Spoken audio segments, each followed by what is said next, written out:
வணக்கம் சார். வணக்கம் Simon sir. தாவேகாவோட 3வது இயரில் வந்து காலடி எடுத்து வைக்கிறாங்க. 2 வருஷம் வந்து அவங்க எந்த மாதிரி ட்ராவல் பண்ணியிருக்காங்க, ஓவராலாக டிவிக்கேன்றது 2 வருஷத்தில் எந்த அளவுக்கு சார் வளர்ந்துருக்கு? உண்மையிலே அது ஆரம்பத்தில் இதே பிப்ரவரி 2ஆம் தேதி 2 வருஷத்துக்கு முன்னாடி எக்ஸ் வலைதளத்தில் ஆரம்பிக்கப்பட்ட கட்சி அப்படின்னு விமர்சனம், அதுவும் திடுதுப்புன்னு அறிவிக்கப்பட்ட ஒரு விஷயம் ஒரே வைரல் ஆச்சு, வந்து பெரிய அளவில் பரபரப்பாச்சு. எல்லாரும் வந்து நினச்சது என்னென்னா, ஒரு கட்சி அறிவிக்கிறதுக்கு கூட உங்களுக்கு வந்து ஒரு கூட்டம் போட தெரியல, ஒரு மாநாடு போட தெரியல. பெரும்பாலும் ஒரு புதிய கட்சியை, ஒரு பிரபலமான ஒருத்தர், ஒரு ஸ்டார் ஒரு கட்சியை அறிவிக்கிறாங்கன்னா அதுக்கு ஒரு பெரிய பிரம்மாண்டத்தை கூட்டுவாங்க. அது உண்டு, அது இவ்வளோ மீடியா முன்னாடி அந்த வெளிச்சத்தை காட்டுவாங்க, தனக்கு எவ்வளோ செல்வாக்கு இருக்குது பாருங்க அப்படின்னு சொல்லுவாங்க.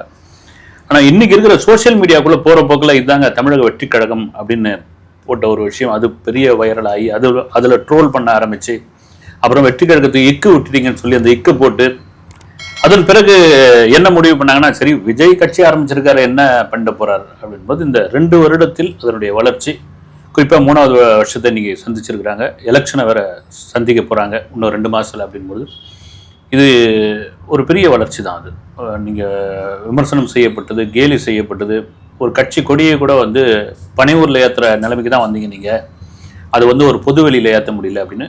விக்கிரவாண்டி மாநாடு எல்லாத்தையும் அப்படி ஒட்டுமொத்தமாக கொஞ்சம் எல்லாரையும் வந்து பிரமிக்க வச்சுட்டு வந்து அவ்வளோ பெரிய கூட்டத்தை, எதுவும் அதை ஆள் கூட்டின்னு வந்து காசு கொடுத்து கூட்டின்னு வந்த கூட்டம் இல்லை. அதே போல் மதுரை மாநாடு, அதே மாதிரி விஜயோட சுற்றுப்பயணம் ஒரு பெரிய எழுச்சியாக மக்களுடைய வரவேற்பு இருந்தது. அது கரூர் சம்பவம், அந்த கரூர் சம்பவத்தோட அந்த சுற்றுப்பயணத்துக்கு ஒரு ஸ்டாப் வச்சுட்டாங்க. இப்போ விஜய் எது பேசினாலும் அது வைரல் ஆகுது. கிட்டத்தட்ட இப்பொழுது வர கருத்து கணிப்புலாம் பார்த்தீங்கன்னா, விஜய்க்கு வந்து ஒரு பெரிய இடத்த மீன் ஒரு 22, 23, 24%. நீங்கள் சொன்ன மாதிரி 2 வருஷத்தில் ஆரம்பிக்கப்பட்ட கட்சிக்கு இவ்வளோ பெரிய வரவேற்பா அப்படின்னு கருத்து கணிப்புகள் சொல்கிற அளவுக்கு ஆயிடுச்சு. வந்து விஜய் எங்கே போனாலும் ஒரு கூட்டம். அப்புறம் ஏன் இன்னும் கூட்டணி வைக்கல, கூட்டணி வைக்கிறதுக்கு உங்ககிட்ட யாரும் விருப்பப்படலையா, இல்லை 4வது முனை 4 முனை போட்டியா அது மாறுமா, அல்லது விஜய் வந்து தனித்து விடப்பட்டாரா, ஏகப்பட்ட விமர்சனங்கள். ஒட்டுமொத்தமாக அந்த 2 வருஷத்தில் விஜய் வந்து பொது வெளியில் பேசுறது ஒரு அநேகமாக இந்த சுற்றுப்பயணத்தை தவிர பார்த்தீங்கன்னா பேசுறதுன்னு வந்து ஒரு 10 இடமா தான் இருக்கும். ஆனால் 10 இடத்துக்குள்ளேயே பயங்கரமான விமர்சனங்கள்லாம் வந்து பனையூர் விட்டு வெளியே வாங்க பண்ணியாரு அப்படின்ற மாதிரி. ஆனால் அதெல்லாம் ஓகே, 3வது வருஷம் முடியும், ஒரு பெரிய வளர்ச்சி தான் சார். இன்னைக்கு பெரிய கொண்டாட்டமாக பண்ணியிருக்காங்க. அதில் வந்து விஜய் அவர்கள் பேசினதை தாண்டி அவர் பண்ண டான்ஸு தான் பயங்கரமாக ட்ரெண்ட் ஆகிட்டு இருக்கு. நிறைய பேர் வந்து அதை பெருசாக ட்ரெண்டும் பண்ணுறாங்க, ட்ரோலும் பண்ணுறாங்க.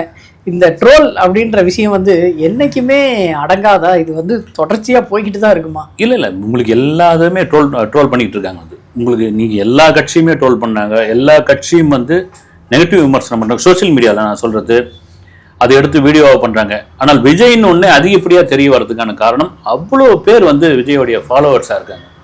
நீங்கள் அது வந்து வைரலாக மாறுது. வந்து நீங்கள் சொன்ன மாதிரி ட்ரெண்ட் பண்ணுறாங்க ஒரு பக்கம் ட்ரோல் பண்ணுறாங்கன்போது பாசிட்டிவ் நெகட்டிவ், உங்களுக்கு அதிகப்படியாக யார் மீது விமர்சனம் வருதோ அவங்க வளர்ந்துக்கிட்டு வராங்கன்னு அர்த்தம், இல்லை வளர்ந்துட்டாங்கன்னு அர்த்தம். அது அப்படி தான் நடக்கும். வந்து அது நான் கூட டான்ஸ் ஆடினது கூட பார்த்தீங்கன்னா ஒரு உற்சாகத்தோட வெளிப்பாடு தான் ஆடி இருக்காரு அப்படின்ற மாதிரியான விஷயம். வந்து என்ன சொல்றது, வந்து விஜய் வந்து உட்காந்தா உம்முனே இருக்கிறாரு, பேச மாட்டேன்றதுக்காக டான்ஸ் ஆடி சிரிச்சு இது பண்ணா இப்படிலாம் பண்ணலாமா தலைவர் அப்படின்றாங்க. வந்து அதெல்லாம் அப்படியே கடந்து போய்கிட்டே இருக்கணும். அந்த மணலுக்கு தான் விஜய் வந்திருக்காருன்னு எனக்கு தோணுது. சார், விஜய் அவர்கள் பேசும்போது எம்ஜிஆர் அவர்களுக்கும் 1952 72 வரைக்கும் அவர் டிஎம்கேல வேலை பார்த்தாரு, அதுக்கப்புறம் தான் அவர் வந்து சிஎம் ஆனார். ஆனால் நீங்கள் எதுவுமே பண்ணாமல் எப்படி சிஎம் ஆவீங்க அப்படின்ற மாதிரி ஒரு இது பேசியிருந்தாரு. அவரை வந்து எம்ஜிஆராகவே அவர் வந்து போர்ட்ரே பண்ணிக்கிட்டு இருக்காரா இப்போ வரைக்கும்? அதுதான் வந்து இப்போ அந்த சேனலில் கூட பேட்டி கொடுத்ததா கூட சொல்கிறாங்க. வந்து கிங்கா, நீங்கள் கிங் மேக்கரா அப்படின்போது நான் கிங்காக தான் இருக்கிற விரும்புகிறேன். அதுவும் வந்து எம்ஜிஆர், ஜெயலலிதா, கலைஞர், கருணாநிதி இவர்களுடைய மாநில நான் ஒரு தலைவராக, அவர் யாருக்குரிய எம்ஜிஆருடைய அரசியலை எம்ஜிஆரை பின்பற்றி தான் எல்லாமே பண்ணிட்டு இருக்காங்க. இப்போ இனி வரப்போகிறவர்களும் வந்து எம்ஜிஆரை முன்னிறுத்தி தான் அரசியல் பண்ண வேண்டியதாக இருக்குது.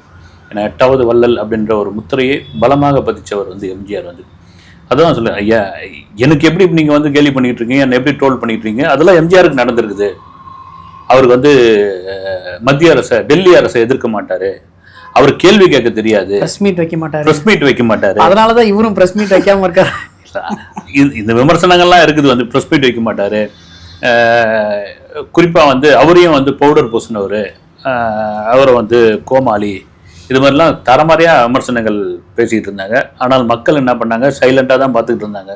அந்த சைலண்டாக மாற்றிருந்த மக்கள் எப்படி வந்து கொண்டு வந்து நிறுத்தினாங்க, என்னையும் அப்படி கொண்டு வந்து நிறுத்துவாங்கன்னு எம்ஜிஆரை போல் தன்னை நினச்சிட்டு சொல்கிறார் வந்து.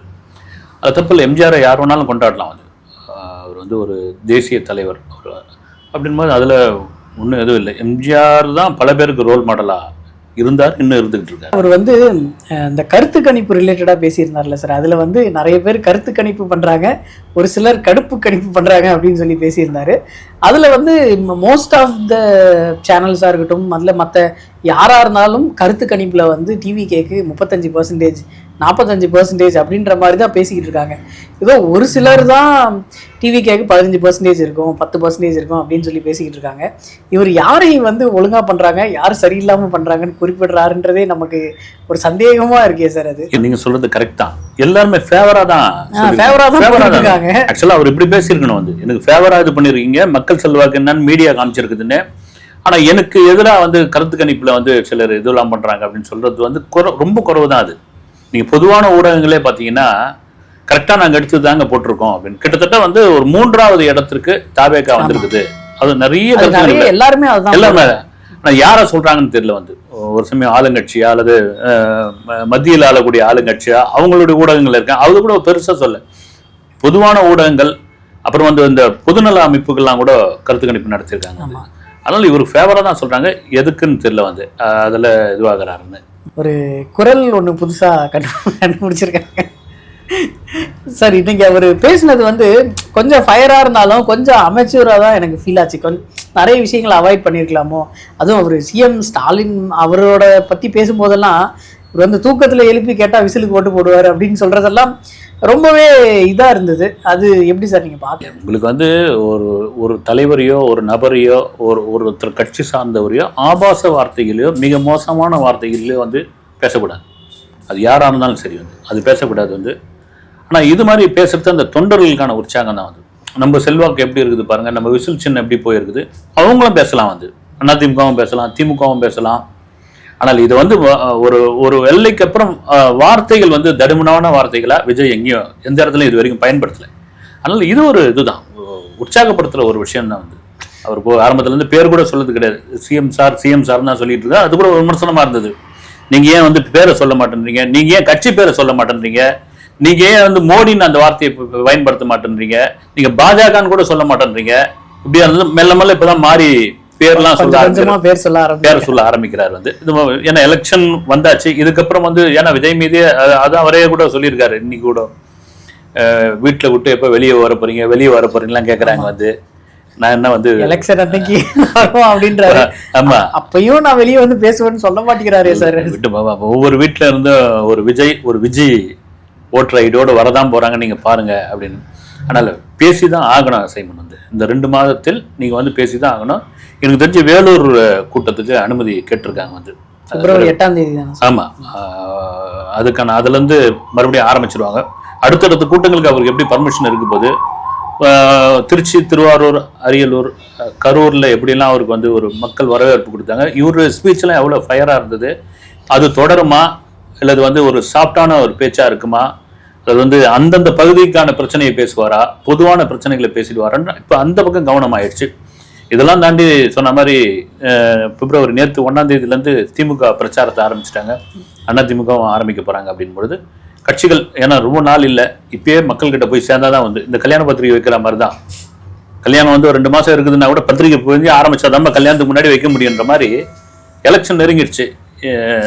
இனி ஃபுல் ஃபோக்கஸில் டிவிக்கு இறங்கிடுவாங்க, விஜய் இறங்கிடுவார்னு நான் நினைக்கிறேன்.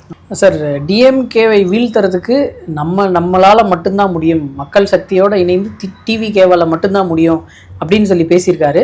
அது இல்லாமல் பிஜேபியோடு இணைந்திருக்கும் மற்றும் சிலர் அப்படின்னு சொல்லி விட்டார் ஏடிஎம்கேவை. எவ்வளோ பெரிய கட்சி, எவ்வளோ பழமையான கட்சி, அந்த கட்சியை மற்றும் சிலர் அப்படின்னு சொல்லிட்டாங்களே அப்படின்னு சொல்லி ஒரு சிலர் வந்து கொந்தளிச்சுக்கிட்டு இருக்காங்க. இது வந்து இந்த எலெக்ஷனை டிஎம்கே வர்சஸ் டிவிகே இதை மட்டும்தான் செட் பண்ணணும் அப்படின்ற ஒரு முடிவில் தான் இருக்காங்களே. அந்த முடிவு தான். அதை ஒரு சின்ன கூட அவங்க செயல் வீரர் சென்னையில் நடந்த செயல் வீரர் கூட்டத்தில் கூட நீங்கள் ஏடிஎம்கே என்ன வேணாலும் நம்மளை ட்ரோல் பண்ணட்டும், அடிக்கட்டும், இந்த விர்ச்சுவல் வாரியர்ஸ் கிட்ட அவங்க ஒரு கட்டளையாகவே வச்சார் வந்து. அவங்க நம்ம டார்கெட் கிடையாது, நமக்கு டார்கெட்லாம் டிஎம்கே தான். அவங்க அதை கொண்டு வரணும்னு பார்க்குறாங்க. DMK versus TVK, TVK versus DMK அப்படின்னு. நீங்கள் சொல்கிற மாதிரி விஜய் சொன்ன மாதிரி அண்டர் எஸ்டிமேட் வந்து ஏடிஎம்கே அண்டர் எஸ்டிமேட் பண்ணிட முடியாது. நீங்கள் கருத்து கணிப்பே எடுத்தீங்கன்னா கருத்து கணிப்பு பொய்யாகலாம், மெய்யாகலாம், மாறலாம், எது வேணாலும் நடக்கலாம். ஆனால் கருத்து கணிப்பில் பார்த்தீங்கன்னா டிஎம்கேக்கும் ஏடிஎம்கேக்கும் பெரிய வித்தியாசமே இல்லை. வந்து ஒரு நூல் இடையில தான் எல்லாமே இருக்குது. அதனால் நீங்கள் ஏடிஎம்கேவை அப்படி வந்து நீங்கள் அவ்வளோ ஈஸியாக வந்து கடந்து போயிட முடியாது, அவ்வளோ ஈஸியாக இடம் போட்டுற முடியாது. அதையும் பார்த்துக்கணும். ஆனால் அவங்களுடைய நோக்கம் அரசியல் எதிரி, கொள்கை எதிரி, இது மேலே தான் கவனமாக இருக்கிறாங்க. அதை தாண்டி இன்னொருத்தர் இருக்கிறாங்க அப்படின் பொழுது அவங்களையும் நீங்கள் ஈஸியாக கடந்து போக முடியாது என்பது தான் பொதுவான கருத்து. சார், ரீசெண்டாக ஒரு ப்ரெஸ் மீட்டில் வந்து ராஜ்மோகன் அவர்கள்ட்ட எப்போ விஜய் அவர்கள் வெளியே வருவார் அப்படின்னு கேட்கும்போது, அவர் எதுக்கு வெளியே வரணும், நான் விஜய், இவர் விஜய், இவர் விஜய் அப்படின்னு மாற்றி மாற்றி இங்கே இருக்கிற எல்லாருமே விஜய் அப்படின்ற மாதிரி பேசிக்கிட்டு இருந்தார். இது ஒரு விஷயத்த நம்ம எப்படி அதை சால்வ் பண்ணணுன்றதை தாண்டி அதுக்கு எப்படி நம்ம வந்து முட்டு கொடுக்கணும் அப்படின்னு சொல்லி இறங்கிட்டாங்களா சார்? எப்போ கேட்டாலும் அவர் எப்போ வந்து பேசுவாருன்னுலாம் சொல்ல மாட்டாங்க. அவர் எதுக்கு வெளியே வரணும், நம்ம வந்து இவர் விஜய், இவர் விஜய், எல்லாருமே விஜய், 234 தொகுதியிலும் விஜய் தான் நிற்க போகிறார் அப்படின்னு சொல்லி இந்த விஜய்ன்ற ஒரே ஒரு ஃபேஸை மட்டும் வச்சு இந்த கட்சி நகர்ந்துகிட்டு இருக்காங்க சார். உண்மைதான். நீங்க அதுக்கு அப்படி ஒரு பதில் சொல்லியிருக்க கூடாது. வர வேண்டிய நேரத்துல வருவாருங்க, உங்களுக்கு ஏங்க? அதுதான் அந்த பதில தான் எல்லாரும் எதிர்பார்க்கறாங்க. வர வேண்டிய நேரத்துல வருவாரு, உங்களுக்கு என்னங்க? அவர் வந்தாலும் மக்கள் கேட்கட்டுமே, ஏன் விஜய் வரலன்னு கேட்கட்டுமே, நாங்க போற இடத்துல மக்கள் கேட்கட்டுமேன்னு சொல்லியிருக்கலாம். இதெல்லாம் காமெடியா இருக்குது. வந்து இவர் தான் விஜய், அவர் தான் விஜய் அப்படின்னு. இது கொஞ்சம் பக்குவ பண்ணும். ஆனா விஜய்ன்ற ஒரு நபர் வைத்து தான் தாவேக்கா, அதுல ஸ்டார் வேல்யூ அங்கதான் இருக்குது. நீங்க வந்து என்னதான் நீங்க 2ஆம் கட்ட தலைவர்கள் போய் பேசினாலும், செங்கோட்டையன் அவர்கள் பேசினாலும், நாஞ்சில் சம்பத் அவர்கள் பேசினாலும், யார் பேசினாலும் விஜய்னு ஒரு நபருக்காக தான் அங்க அவ்வளவு கூட்டம் வந்து காத்துக்கிட்டு இருக்கு. அப்படின்போது அதுதான் வர வேண்டிய நேரத்துல வருவாருங்க, உங்களுக்கு என்னங்க வலிக்குது, வந்தா பேச போறாரு, நீங்க வேலையை பார்த்துட்டு போங்க அப்படின்னு சொல்லிட்டு போனா அதோட முடிஞ்சு போச்சு. அது இன்னும் சரியா சொல்ல வரலன்னு நினைக்கிறேன் நான். சார், அப்புறம் மற்ற கட்சிகளில் பார்த்தோம்னா இப்போ டிஎம்கேன்னு எடுத்துக்கிட்டோம்னா ஸ்டாலின் அவர்கள் வந்து மெயின் ஃபேஸ் வேல்யூவாக இருக்கார். கீழே உதயநிதி அவர்கள் வந்து இருக்கார். அங்கே வந்து ஒரு ஊருக்கு போனோம்னா அந்தந்த ஊருக்கும் ஒரு தலைவர்கள் வந்து இருப்பாங்க. ஆனால் டிவிகேன்ற கட்சியில் எந்த ஊருக்கு போனாலும் அங்கே விஜய் மட்டுமே பெரிய ஃபேஸாக இருக்கார். மற்ற யாருமே தெரிய மாட்டேங்குது யார் அந்த ஊரில் இருக்காங்க அப்படின்றது. இது அஸ் ஃபியூச்சராக பார்க்கும்போது இது வந்து ஒரு பிரச்சனையாக அமையுமோ அப்படின்னு? இல்லை, பிரச்சனையாக அமையாது. உங்களுக்கு என்னென்னா 2 வருஷம் தானே ஆகுது, ஒரு கட்சி 3ஆவது வருஷம் தானே வந்திருக்குது உங்களுக்கு. இப்போ உங்களுக்கு யாரை விஜய்க்கு அடுத்த கட்டத்தில் இருக்கிறவர் புஷி ஆனந்த், அவர் கட்சிக்காரங்களுக்கு தெரியும். பொதுவாக எல்லா மீடியா பார்க்குறோம்னா ஆதவ அர்ஜுனா இருக்கார், நிர்மல்குமார் இருக்கார், அருண்ராஜ் இருக்கார், இவங்களாம் இருக்காங்க. ரைட்டு. அதை தாண்டி விஜய் அப்படின்ற போது விஜயை வச்சு தானே இந்த ஃபோக்கஸே வந்து உங்களுக்கு. அவர் வந்து இந்த உச்சத்தை கொடுத்ததே வந்து மக்கள் தானே. என்ன விஜய் சொன்னது அந்த உச்சத்தை கொடுத்த மக்கள் இன்னும் உச்சில தான் வச்சிருக்காங்க.